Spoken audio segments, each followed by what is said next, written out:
Pada kesempatan kali ini, kita akan membahas sebuah film yang berjudul Den of Thieves. Den of Thieves mengisahkan sekelompok polisi elit menghentikan kelompok pencuri yang berencana merampok bank federal di Los Angeles.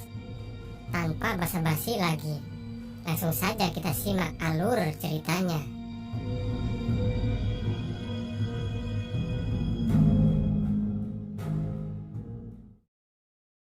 Cerita diawali ketika sekelompok perampok bersenjata lengkap melakukan aksinya dengan membajak sebuah truk lapis baja milik kepolisian di wilayah Los Angeles. Sebelum truknya dibajak, sopir yang merupakan anggota polisi terlebih dahulu menghubungi rekan-rekannya untuk meminta bantuan. Karena diduga akan mengambil senjata, salah satu anggota polisi ditembak mati oleh perampok tersebut. Tidak lama kemudian datanglah anggota polisi yang lain. Terjadi kontak senjata yang menyebabkan beberapa polisi gugur dan salah satu perampok yang bernama Marcus tewas di tempat kejadian.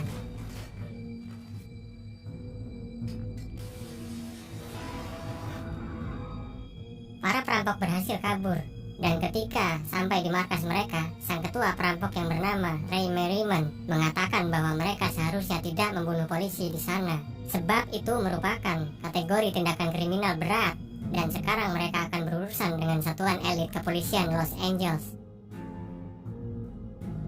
Keesokan harinya, satuan elit kepolisian yang dipimpin oleh Inspektur Nick melakukan pemeriksaan di tempat kejadian. Setelah menganalisa petunjuk yang ada, Nick menyimpulkan bahwa para perampok ini bukanlah orang-orang sembarangan. Dari kejauhan ternyata ada salah satu dari perampok yang bernama Bosco sedang mengamati mereka. Lalu Bosco melaporkan hasil pengamatannya kepada Ray. Ketika melihat foto dari Bosco, Ray mengenali sosok Nick karena reputasinya sebagai komandan satuan elit kepolisian. Di kantor, Nick dan timnya sedang berdiskusi untuk menyelidiki kasus ini. Dari petunjuk yang berhasil dikumpulkan, mereka menduga adanya keterlibatan Ray Merriman sebagai dalang. Untuk mencari informasi lebih, Nick akan meminta keterangan kepada Donnie yang bekerja sebagai bartender di sebuah klub. Kenapa harus Donnie? Karena Donnie pernah terlihat sedang bersama dengan Ray. Malam pun tiba, Nick menemui Donnie yang sedang bekerja dan mengobrol sedikit dengannya. Ketika selesai bekerja, Donnie memasuki mobilnya untuk pulang. Lalu tiba-tiba muncul Nick dan langsung menghajarnya sampai pingsan. Keesokan paginya Donnie terbangun, dan ketika keluar dari kamar, dia ternyata sedang berada di tempat Nick. Tanpa buang-buang waktu lagi, Nick mulai menginterogasi Donnie. Awalnya Donnie mengatakan bahwa dia hanya bekerja sebagai driver untuk Ray, dan selebihnya dia tidak tahu apa-apa. Setelah Nick mengancam akan menjebloskan Donnie ke dalam penjara yang penuh dengan tahanan homo, akhirnya Donnie mulai menceritakan semuanya, mulai dari awal pertemuannya dengan Ray, sampai keterlibatannya dalam semua aksi perampokan bersama Ray. Dia juga mengatakan bahwa Ray Merriman adalah orang yang sangat jenius. Dia merencanakan segala aksinya dengan sangat detail. Setelah mendapat informasi yang dibutuhkan, Nick membiarkan Donnie untuk pergi. Ketika dalam perjalanan pulang, Donnie menerima telepon dari Ray yang menyuruhnya untuk pergi ke sebuah tempat besok pagi tepat pukul 8. Keesokan harinya Donnie sudah berada di tempat yang ditentukan. Kemudian datanglah Ray beserta yang lainnya untuk menjemputnya. Ray kemudian membawa mereka ke sebuah gedung. Disinilah Ray menjelaskan misi mereka selanjutnya adalah merampok bank federal Los Angeles, bank dari semua bank yang ada di Los Angeles. Jadi semua bank yang ada di Los Angeles akan menyimpan uangnya di sini. Tentu saja sistem keamanannya sangat ketat. Hanya bank ini yang tidak pernah kebobolan oleh perampok. Ada sekitar 53 kali percobaan perampokan, tetapi tidak ada yang berhasil. Setelah menjelaskan tentang misi mereka, selanjutnya Ray juga menjelaskan cara kerja sistem keamanan bank yang begitu ketat dan bagaimana proses kegiatan operasional bank ini setiap harinya. Kurang lebih seperti ini. Yang pertama, setiap hari truk lapis baja mengantarkan uang setoran dari semua bank konvensional yang ada di Los Angeles. Nomor seri dari setiap lembar uang akan direkam di pusat data bank federal ini. Jadi apabila hilang selembar saja, uang itu dapat dilacak keberadaannya dan siapa yang menggunakannya. Yang kedua, petugas bank akan membawa semua uang itu ke ruang pemeriksaan untuk diperiksa ketepatan jumlahnya dan memisahkan antara uang pecahan baru dengan uang pecahan lama. Yang ketiga, pecahan lama yang sudah dipisahkan akan dihapus nomor serinya dari pusat data bank federal ini, sehingga uang ini dianggap sudah tidak ada lagi atau sudah dihilangkan. Kemudian yang keempat, Fisik uang pecahan lama akan dimasukkan ke dalam mesin penghancur kertas, kemudian akan dibuang ke tempat sampah. Jadi inilah rencana Ray, mengambil uang pecahan lama yang jumlahnya kurang lebih 30 juta dolar sebelum dimasukkan ke dalam mesin penghancur kertas. Dengan mengambil uang ini, mereka tidak akan dikejar oleh polisi karena uang pecahan lama sudah dianggap hilang. Itulah strategi jenius dari Ray. Sementara itu, Nick dan timnya sedang mendalami informasi yang diberikan oleh Donnie. Kemudian mereka mulai mengidentifikasi profil Ray Merriman dan profil krunya satu persatu. Ray Merriman mulai menyiapkan segala sesuatu yang dibutuhkannya dalam misi kali ini. Dimulai dari Donnie yang melamar sebagai kurir di sebuah restoran Cina. Hal ini dilakukan agar dia bisa masuk mengantarkan makanan untuk petugas di dalam bank federal itu. Kemudian Ray juga akan menyiapkan peralatan yang akan mereka gunakan. Keesokan harinya, Donnie mulai menjalankan tugasnya sebagai kurir makanan yang mengantarkan pesanan petugas bank federal itu. Dia membawa 2 bungkus makanan, 1 bungkus untuk petugas, dan 1 bungkusnya lagi dia letakkan di saluran udara di dalam toilet.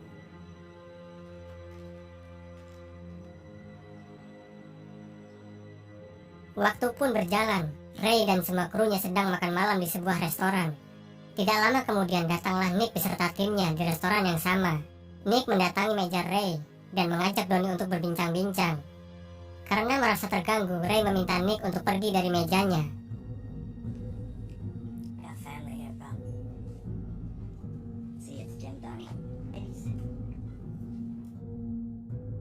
Sepulang dari restoran itu, Ray kemudian menginterogasi Donnie karena mencurigainya sebagai seorang polisi yang menyamar. Donnie mengatakan kepada Ray bahwa dia bukan polisi dan tidak memberitahukan informasi apapun kepada Nick. Ray pun percaya. Kemudian Ray menyuruh Donnie untuk memberitahukan Nick bahwa aksi mereka akan dilakukan pada hari Jumat. Ketika Nick sedang berada di toko pakaian, Donnie mendatanginya. Dia memberitahukan kepada Nick bahwa Ray akan beraksi pada hari Jumat, tapi dia tidak tahu tempatnya di mana. Sebelum pergi, Donnie juga memperingati Nick untuk memakai rompi anti peluru. Nick akhirnya mendapatkan info mengenai tempat Ray akan beraksi, yaitu di Bank Pico Rivera. Dia segera memberitahukan timnya yang lain. Tibalah hari yang ditentukan. Ray maupun Nick sama-sama mempersiapkan diri dan peralatan mereka masing-masing.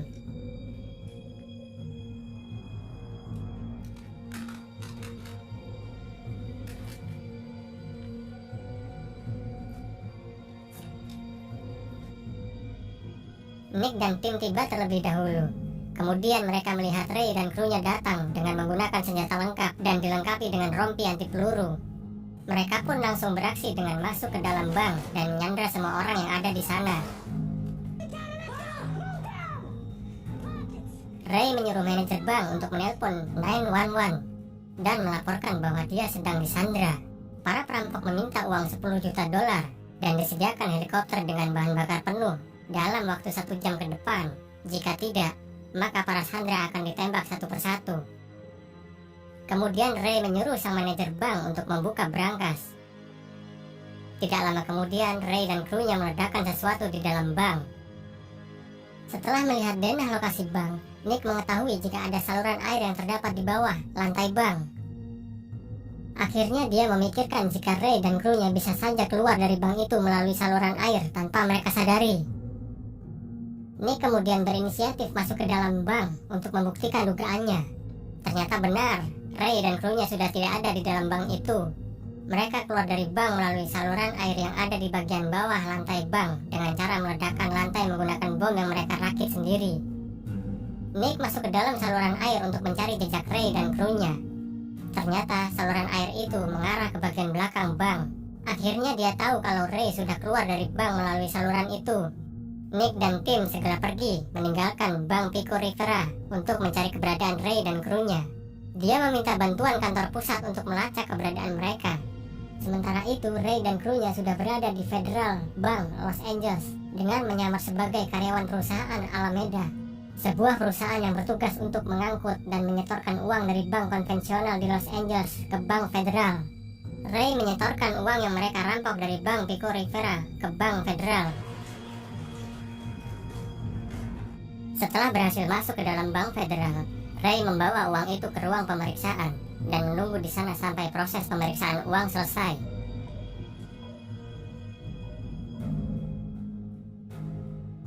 Dia kemudian menyuruh salah satu krunya yang bernama Bosco untuk mematikan panel listrik.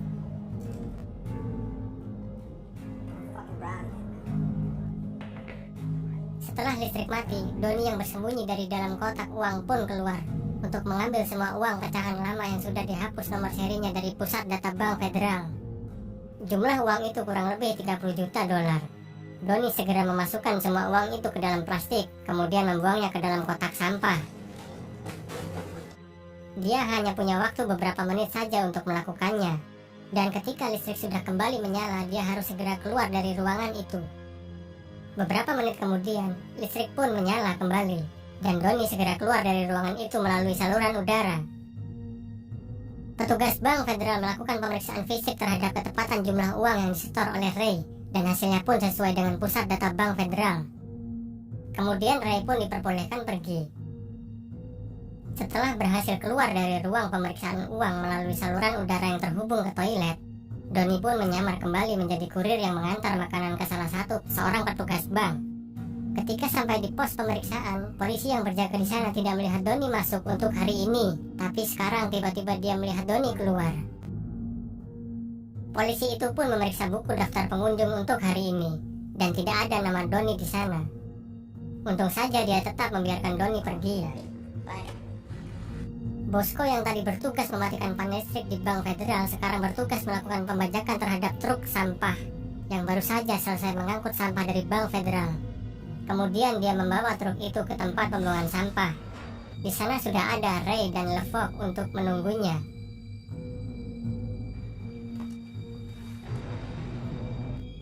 Nick yang sedang melakukan pencarian terhadap Ray dan krunya melihat Donnie yang baru saja keluar dari bank federal.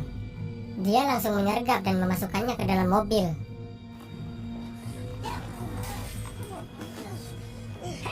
Salah satu kru Ray melihat Donnie disergap dan langsung memberitahukannya kepada Ray. Di dalam mobil, Donnie diinterogasi sambil dihajar habis-habisan oleh Nick dan timnya. Akhirnya Donnie memberitahukan keberadaan Ray. Tanpa membuang waktu, Nick langsung tancap gas untuk mengejarnya. Beberapa saat kemudian, dia melihat mobil yang dikendarai oleh Ray dan krunya menuju ke wilayah selatan Alameda. Di sana mereka terjebak kemacetan lalu lintas yang sangat parah.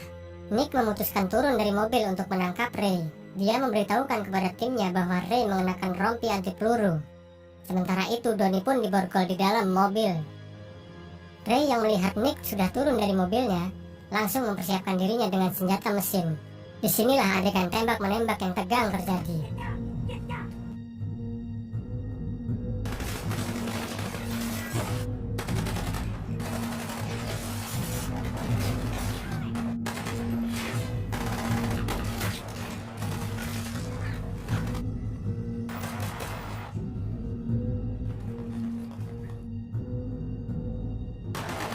Ray yang terkena tembakan di bagian dada kiri berusaha untuk kabur. Nick tetap mengejarnya, hingga sampai di suatu tempat dia menembak Ray hingga tewas. Nick kemudian kembali ke mobilnya. Ternyata Donnie sudah kabur dengan cara melepaskan borgol. Lalu Nick memeriksa mobil Ray. Di sana dia hanya mendapatkan plastik yang berisi sampah. Nick memutuskan kembali ke kantor. Sambil melihat foto Donnie, Nick memikirkan sesuatu. Dia kemudian pergi ke tempat Donnie bekerja, tetapi Donnie sudah berhenti bekerja sejak 2 hari lalu. Di sana, Nick melihat foto Donnie beserta sebagian kru lainnya tertempel pada dinding klub. Disinilah kita akan mengetahui fakta yang sebenarnya, bahwa selama ini ternyata Donnie lah yang menjadi dalang utama dalam aksi perampokan bersama Ray. Sekarang Donnie berada di London dan tetap bekerja di sebuah klub sebagai bartender. Di sana terlihat seorang pria berdasi datang menghampiri Donnie untuk memesan minuman. Donnie pun berbincang dengan pria tersebut. Ternyata pria tersebut adalah pengusaha berlian. Lalu Donnie mengatakan kepada pria tersebut, "Birnya saya yang traktir." Ada kemungkinan besar Donnie akan melanjutkan aksi perampokannya di tempat lain. Kemudian film pun selesai.